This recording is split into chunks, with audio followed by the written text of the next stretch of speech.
We recently received a question from a doctor asking what really the difference is between being a non-participating provider and opting out of insurance. And there is a difference in some cases, and there is absolutely no difference in other cases. So here's the breakdown.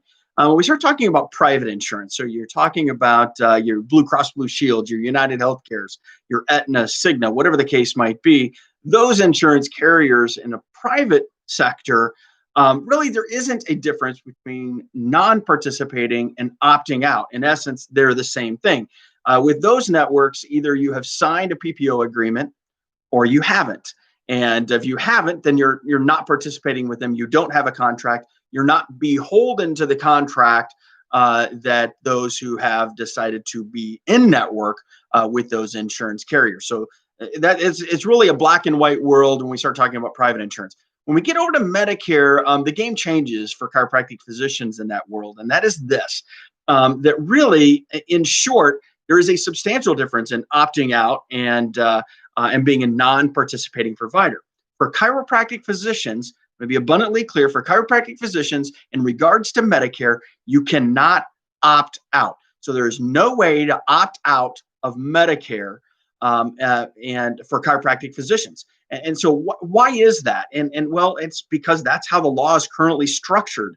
And we believe that that as we begin to progress with taking care of Medicare and making sure that Medicare covers all services for a chiropractic physician, such as what we're pressing and asking for action on in regards to House Resolution 3654, that the American Chiropractic Association is also pushing, that eventually we'll be able to come back and tackle that issue as well. But right now we're really focused on that broader issue.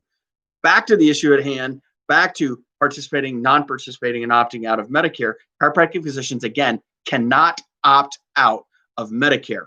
So what does that really mean? Well, that means that if you see a Medicare patient, you have to be enrolled with Medicare. Now, you can choose to be a participating provider or a non-participating provider, but really that is how payment is taken. All the rules still apply.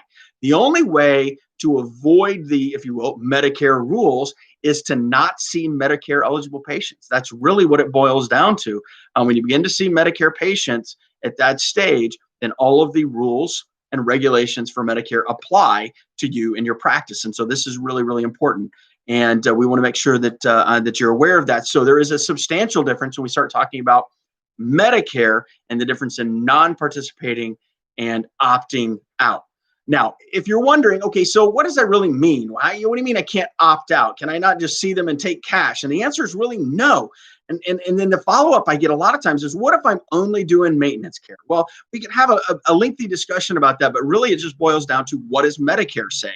And in a clear document regarding chiropractic services that's put out by MedLearn Matters or CMS, what they say is, quote, acute, chronic, and maintenance adjustments are all covered services. Now, they do go on to say that maintenance services are considered to be not reimbursable, but not reimbursable is very different than not covered. So those are still covered services. So the answer to your question is no, you can't see Medicare patients and just simply take cash.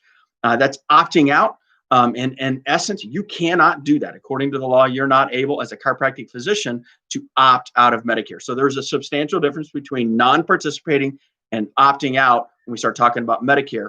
Although in the private world, again, Blue Cross Blue Shield, United Healthcare, et cetera, there really is no difference in that world. So hopefully this information helps you out. And if you have any questions, don't hesitate to reach back out to the ICS. Talk to you then.